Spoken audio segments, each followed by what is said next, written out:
केंद्रीय मंत्री रविशंकर प्रसाद ने चीन पर साधा निशाना, कहा दुश्मन को मिलेगा मुंहतोड़ जवाब। पटना उच्च न्यायालय ने 94,000 शिक्षकों की बहाली पर 4 सितंबर तक लगाई रोक।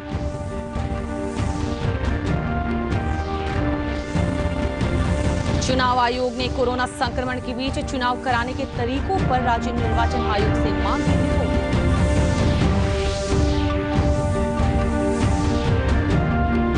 और प्रदेश के शिव मंदिरों में इस वर्ष नहीं लगेगा श्रावणी मेला।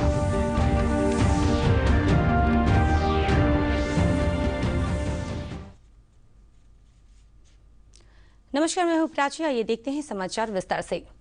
केंद्रीय मंत्री रविशंकर प्रसाद ने कहा कि दुनिया अभी 2 तरह के संकटों का सामना कर रही है, पहला तो कोरोना और दूसरा चाइना। उन्होंने कहा कि दोनों से जंग में भारत पीछे नहीं रहने वाला है, चीन को मुंह तोड़ जवाब दिया जाएगा। श्री प्रसाद ने कहा कि भारत शांति में विश्वास रखता है, लेकिन कोई आंख दिखाएगा तो हम डरने वाले नहीं हैं।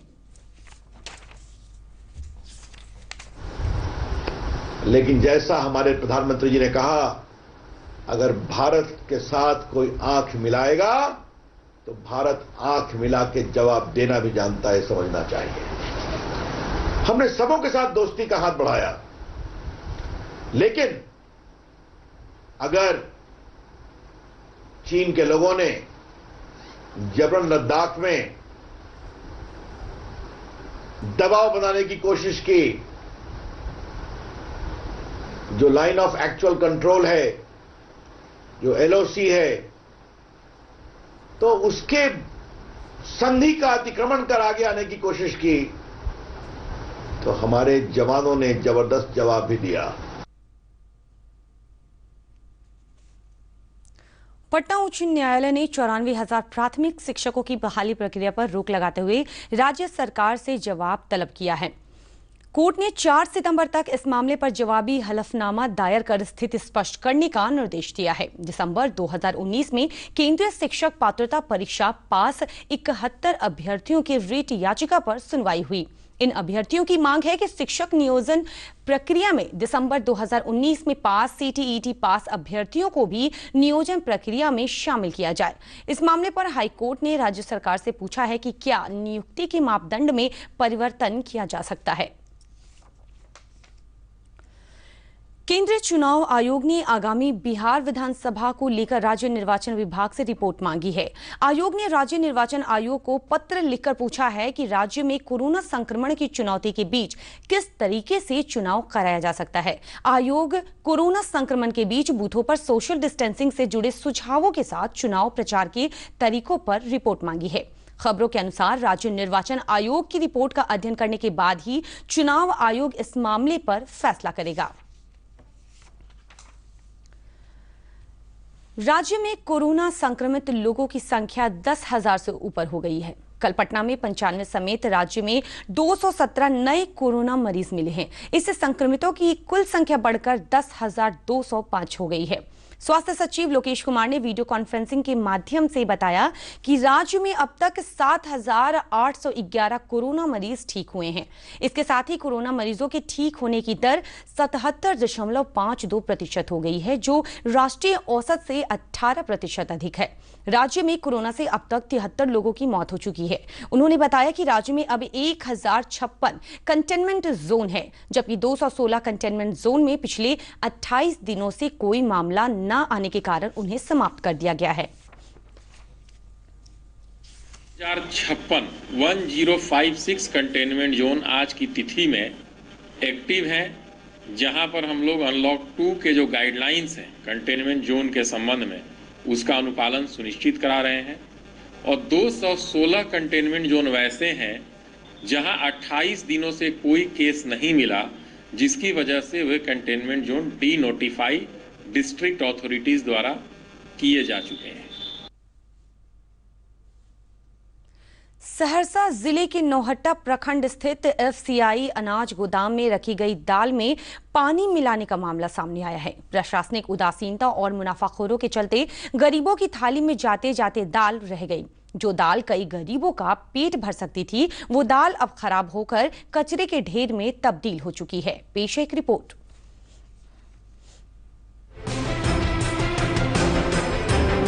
वितरण से पहले दाल में लगा फंगस, एफसीआई गोदाम में डाला गया पानी, गरीबों को मिलने से पहले ही खराब हुई दाल, थाली में आने से पहले छिन गया निवाला। ये वीडियो है सहरसा जिले के नौहट्टा एफसीआई गोदाम का, जहां सैकड़ों क्विंटल दाल रखी गई है गरीबों के बीच बांटने के लिए, लेकिन उससे पहले ही इन दालों में फंगस लग चुका है। दालों की ये हालत पानी डालने से हुई है। जानबूझकर मुनाफाखोरों ने दाल का वजन बढ़ाने के मकसद से इसमें पानी मिला दिया ताकि ज़्यादा से ज़्यादा मुनाफा कमाया जा सके, लेकिन अब लोगों ने इस दाल को लेने से इनकार कर दिया है।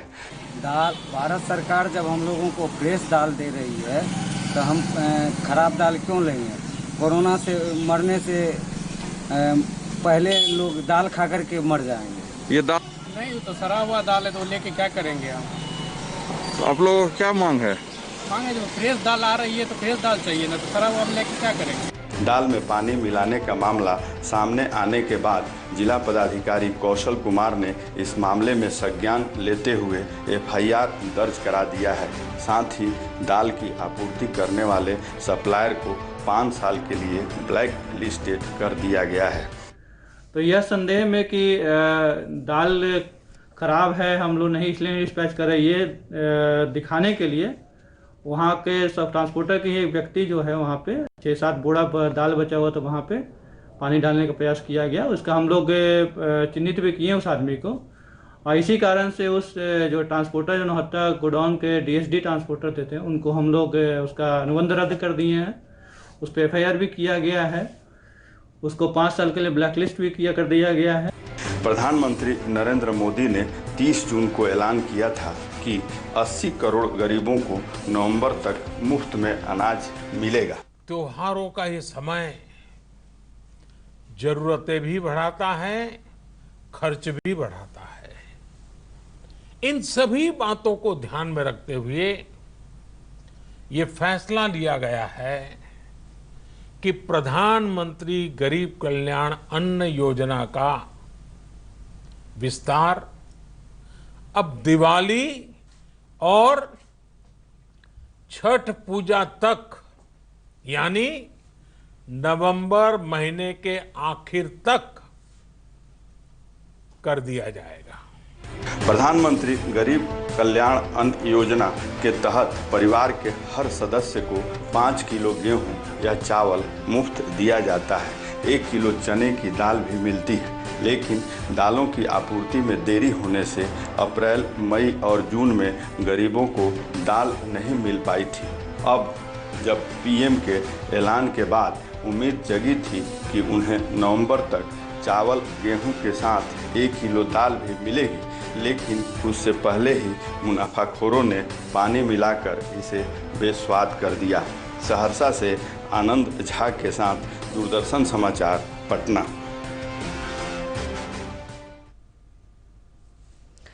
राज्य के शिव मंदिरों में श्रावणी मेले के आयोजन पर रोक लगा दी गई है। सभी शिव मंदिर 4 अगस्त तक बंद रहेंगे।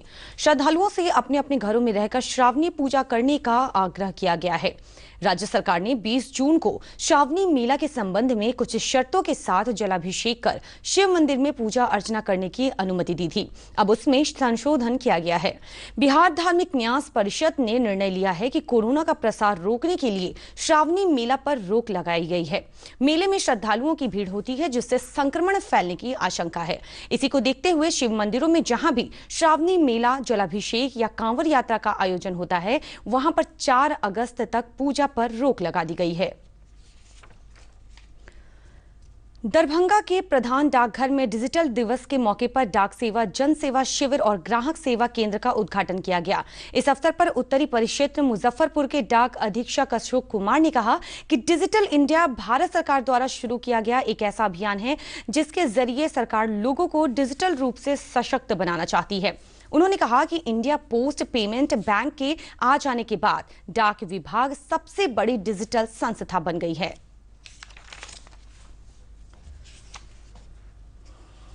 घर के माध्यम से आपके एक द्वार, कोई बैंक में खाता हो, आपका सिटी बैंक में खाता हो, विदेशी बैंक में खाता हो, इंडिया में स्टेट बैंक में हो, प्राइवेट कोटक बैंक में हो, HDFC का बहुत ज़्यादा ट्रांजैक्शन होता है जो इंडिया का सबसे प्राइवेट सेक्टर का बड़ा बैंक है, ICICI बैंक में हो। अगर किसी आदमी ने कोई खाता खुलवा रखा है और उसने आधार उसमें एज ए अपना KYC में दिया है, उसको घर में हम पहुँच करके 10,000 रुपये तक रोज का पेमेंट कर सकते हैं।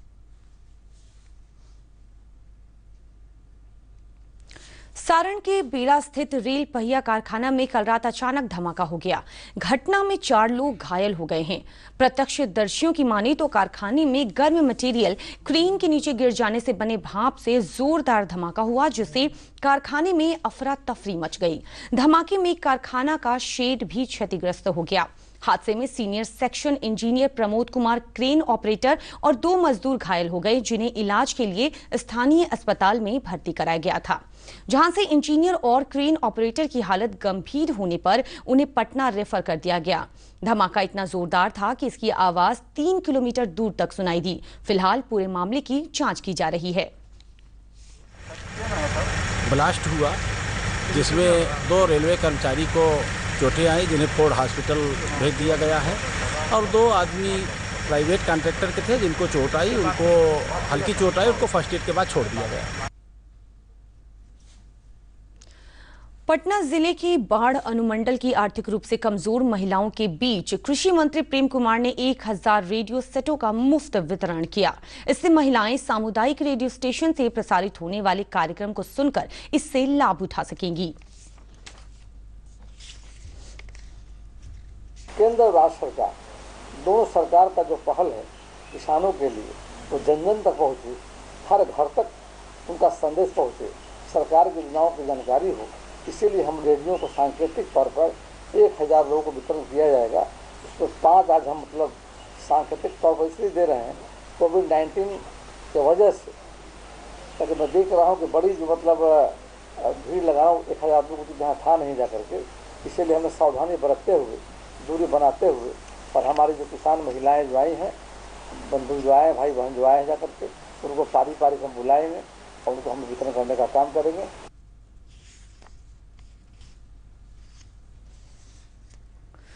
इंदिरा गांधी राष्ट्रीय खुला विश्वविद्यालय में जुलाई सत्र के लिए नामांकन की प्रक्रिया आरंभ की जा रही है। नामांकन 5 जुलाई से 31 जुलाई तक चलेगा। इग्नू के क्षेत्रीय निदेशक अभिलाषा नायक ने बताया कि नए विषयों में 15 ऐसे विषयों को जोड़ा गया है जिसकी पढ़ाई ऑनलाइन माध्यम से होगी, जिससे छात्र किसी भी क्षेत्र में इंटरनेट के माध्यम से पढ़ाई कर सकेंगे। हमें खुशी हो रही है कि आपका ऑनलाइन प्रोग्राम 15 प्रोग्राम जो कि ऑनलाइन हो गए हैं, सर्टिफिकेट से लेकर PG प्रोग्राम तक। ऑनलाइन प्रोग्राम में सबसे फायदा ये रहेगा कि बच्चा देश में किसी भी कोने में हो तो ऑनलाइन प्रोग्राम में एडमिशन ले सकता है। वहाँ उस एरिया में स्टडी सेंटर हो या ना हो, उसमें कोई फर्क नहीं पड़ता उसको। तो दिल्ली से उसको डायरेक्ट सपोर्ट मिलेगा इन सारे प्रोग्राम में। मौसम विभाग ने एक बार फिर आज पटना सहित बिहार के ज्यादातर जिलों में बारिश के साथ ही वज्रपात का अलर्ट जारी किया है। बिहार के मधुबनी, दरभंगा, गोपालगंज, शिवहर, सीतामढ़ी, मुजफ्फरपुर सहित कई जिलों में भारी बारिश और वज्रपात की संभावना है। अभी मानसून का टर्फ लाइन भागलपुर से होकर गुजर रहा है। इन इलाकों में भारी बारिश की आशंका है। वहीं राज्य में एक बार फिर से वज्रपात से 4 लोगों की मौत हो गई। पूर्वी और पश्चिमी चंपारण में यह घटना घटी है। आपदा प्रबंधन विभाग के मुताबिक पूर्वी चंपारण में ठनका गिरने से 3 लोगों की मौत हो गई है, जबकि पश्चिमी चंपारण के दुलाहा में 1 व्यक्ति की मौत हो गई। इधर राज्य की 4 प्रमुख नदियां कोसी, बागमती, कमला बलान और महानंदा लगभग 6 स्थानों पर खतरे के निशान से ऊपर बह रही है। और अंत में मुख्य समाचार एक बार फिर से।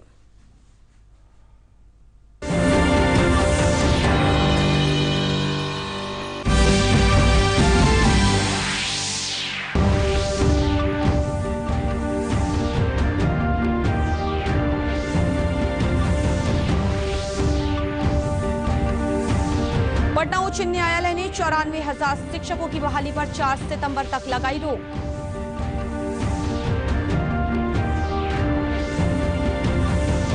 चुनाव आयोग ने कोरोना संक्रमण के बीच चुनाव कराने के तरीकों पर राज्य निर्वाचन आयोग से मांगी रिपोर्ट।